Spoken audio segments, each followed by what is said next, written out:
Hello and welcome back, everyone, to the finale of Classic Yu-Gi-Oh! Yeah, we skipped the entirety of the stuff between...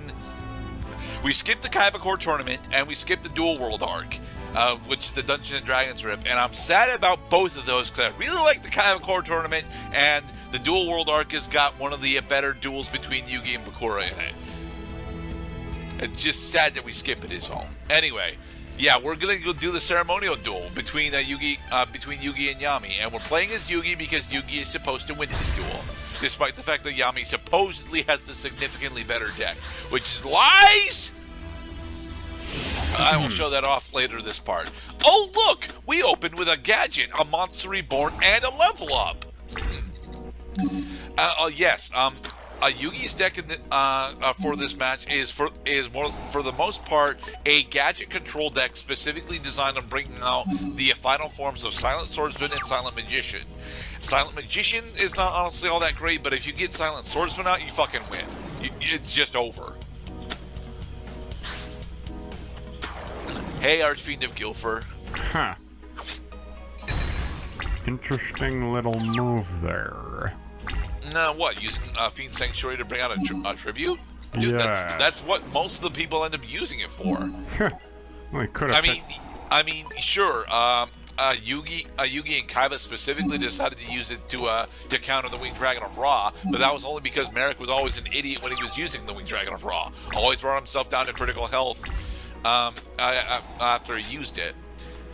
And this is exactly why we usually end up beating Yami in this fight, because he'll spend half of his life points multiple times to use Dark Magic Curtain without the ability to actually cash in on it. Especially because he can't attack through Swords of Revealing Light. And we have Marshmallow. Hi, Marshmallow. Oh, it's about time we finally... Well, what an appropriate final duel for Classic Yu-Gi-Oh! Is now we're playing as a character who uses a card that we would have used ourselves. Yes. Unfortunately, despite the fact that Yugi is running a gadget deck, he's only running a single set of the gadgets. Like, yeah, and that's the fine. Gadgets themselves are honestly really good, but you need to be running them in triplets in order for them to actually, showcase how good they are. No. You gotta... I mean, mind you, I can't remember all of the implications. Oh, shit, he just stole our gadget. But does he have a red gadget? He does not. He does not. So... I would think that one cycle of gadgets is enough, because by the time you get the last gadget out of your deck, you should be trying to normal summon a different monster. Why? Well, to get Silent Swordsman level 5 out, of course. Okay, here's the thing. I know I just said that if I actually successfully summon Silent Swordsman level 8, it's over. But I would very much like to actually have Silent Swordsman level 8 do the finishing blow here. So I've got to wait a little bit longer in order to get Yami's life points down. Hi, Curse of Dragon. You're Jesus being terrible. Christ. No, right. You need a tribute for Silent Swordsman level 5. That's why you're bringing him up. Gotcha. All right, okay. That's normal summon your dude, and then play the level up card on him. All right. There we go.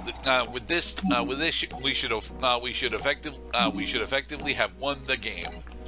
Negate all spell card effects. Level 7. And he has lots of attack power, which we're going to use in order... Except he had Mirror Force. God damn it. We tried. So as powerful as the Silent Swordsman is, he forgot to mention that trap cards may be a significant hazard to his health.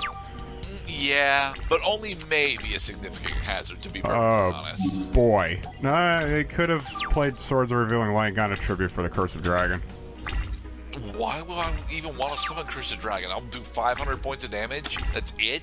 Well, you would have had a tribute for the... We gotta do something, man! Do we, though, Mr. Cloud? Alright, well, let's... Okay, is this the part where we check to see the number of cards in each player's deck to see who's gonna deck out first? Because this is looking like a 24-point game that you're going to lose, sir. I'm reading Black Golem and realizing that I unfortunately can't use its effect for tokens because I've already lost my Silent Swordsman, which is a light attribute. So. Oh, Legos. I love Legos. Now, putting multiple cycles of the Magnet Warriors in this deck, now that is asinine. No, man. Multiple cycles of the Magnet Warriors, very specifically, would allow us to, you know, not only thin out our deck to get into the actual gun cards that we want, but it would also give us, you know, really powerful tribute follower for, you know, Summon Skull and, well, specifically just Summon Skull, to be perfectly honest. Well, let's see what his trap card is. Okay. Yep, it's another Mirror Force. Cheating son of a bitch. Hey, it's not cheating, because this is in the tournament fight. So there.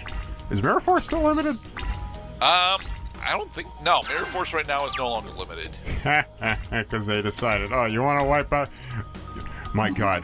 Do you have any idea how devastating it is to wipe out your opponent's field? We must restrict this to only once per duel. And then these days, oh, you're going to wipe out your opponent's field? Of course you do. Everybody's doing it. Yeah, go ahead. Do it as many times as you want.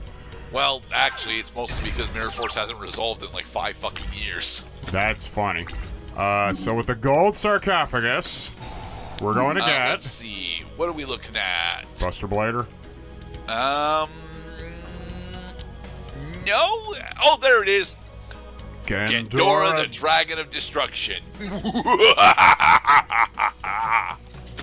Nice. Alright. So we end our turn here. And then next turn, we'll put down 8 Gamma and Swords, I think. Jesus Christ, Yami Yugi. Where is your Raigeki? You should have drawn it by now. He doesn't have Raigeki. He should have Raigeki. He's the motherfucking Pharaoh who dropped the god's wrath of thunder upon us. He does have Obelisk the Tormentor, which I will show when we do the reverse duel. That would be bad if we played Obelisk now. Well, we win, so it doesn't matter. Do we? Yeah. But is it because we got Gandora? Yeah, it's because we got Gandora. See, I can't see among all the time.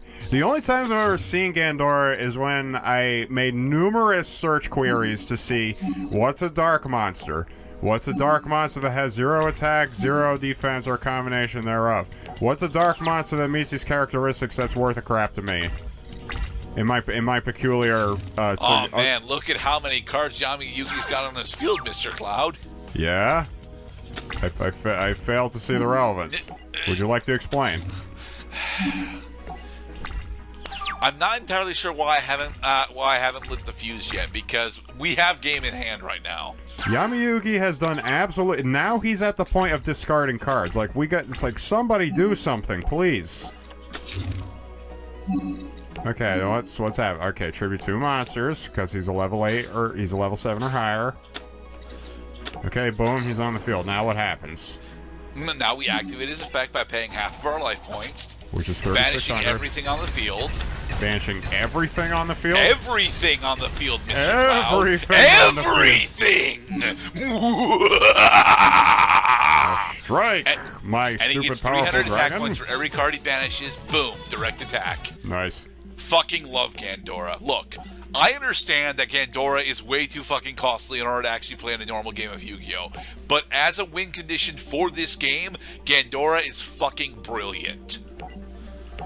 I'm gonna miss you, my possessive buddy.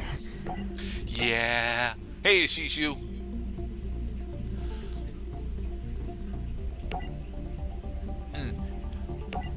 And yes, here is where we have confirmation that Yami's name is actually a Tem. Oh, we got an Archfiend of Guilford. Sweet. But we're not quite done yet, because I want to show off how badly the reverse duel for this actually ends up going.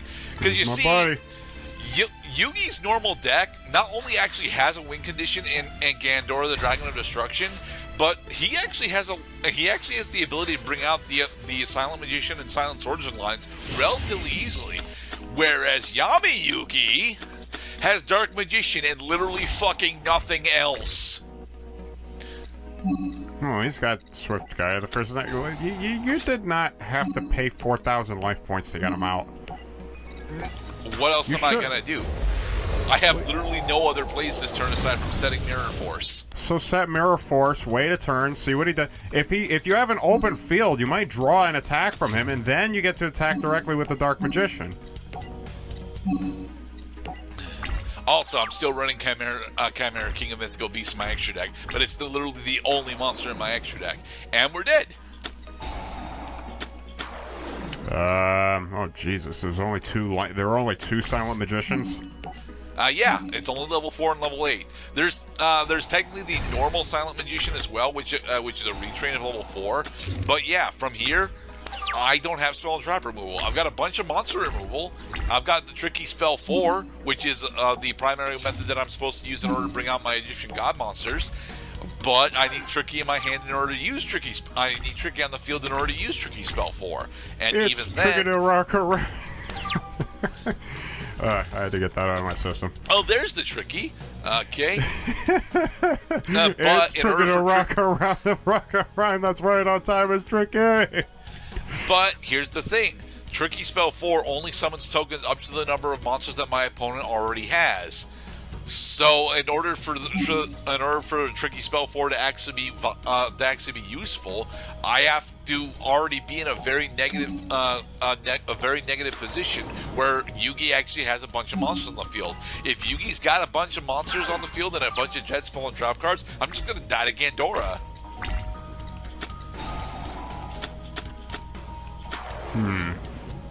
He normal summoned Alpha the Magnet Warrior because he's taunting me. I can't attack him. Why do I have Book of Secret Arts? For the dark, that's one of Yugi's favorite plays with the Dark Magician, is equipping him with the Book of Secret Arts. Please notate a time when he actually did that in the show. Duelist Kingdom. When in Duelist Kingdom did he do that? I think he did that either during the Kaiba fight or against Pegasus. Okay, except I'm relatively certain that against Pegasus, the only Magician monster that he successfully summons is Magician of Black Chaos, and against Kaiba, he never brings out Dark Magician.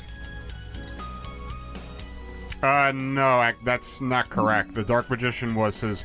No, wait. I'm screwing up the order of events. When he attacked Ghost Kai, when he went up against the False Kaiba way earlier in Duelist Kingdom, then his first play was Dark Magician. That's the one that I remember. Okay. Sorry. I will notate though that we don't actually do that fight in this game. So there's that. Yeah, that's honestly that's a good thing that they didn't put that fight in.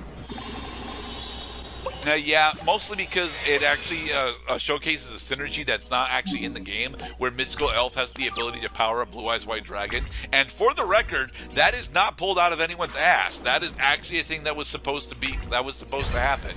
It just doesn't do that in the normal card game. Oh, hi, Obelisk. We'll never actually be able to summon you because we're out of resources, but thanks for showing up.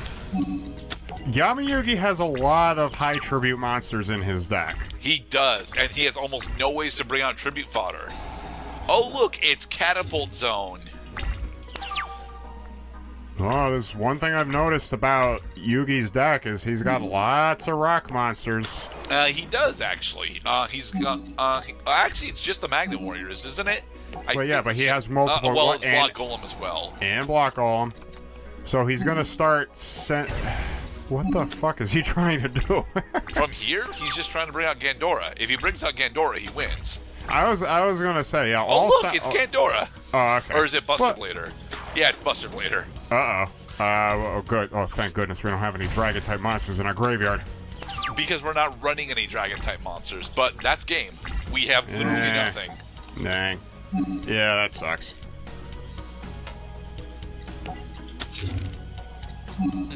I mean, if I manage to draw into Queen's Knight, if I get Pot of Greed into Queen's Knight into something else, then maybe. But even then, like, I can't. I'm not really able to do anything with the monsters that I can bring out right now. Oh, hang on. We can. Okay, we got. I think we got something here. We only have one Dark Magician in our graveyard. Well, okay, well, how about we get freaking Baphomet into play? We kill the green gadget, and then we won't discard... kill green gadget with Baphomet. How much attack does Baphomet have? 14. Jesus Christ. So I would think... Yeah, Jesus. Yeah, as Annotations Gurdette mentions here, fuck a Thames deck. I mean, it makes sense because I would think they would want this fight to go relatively easily after everything you've been through getting to this point. Not to mention that this is a fight between two friends. Oh, also, check out what Catapult Zone can do.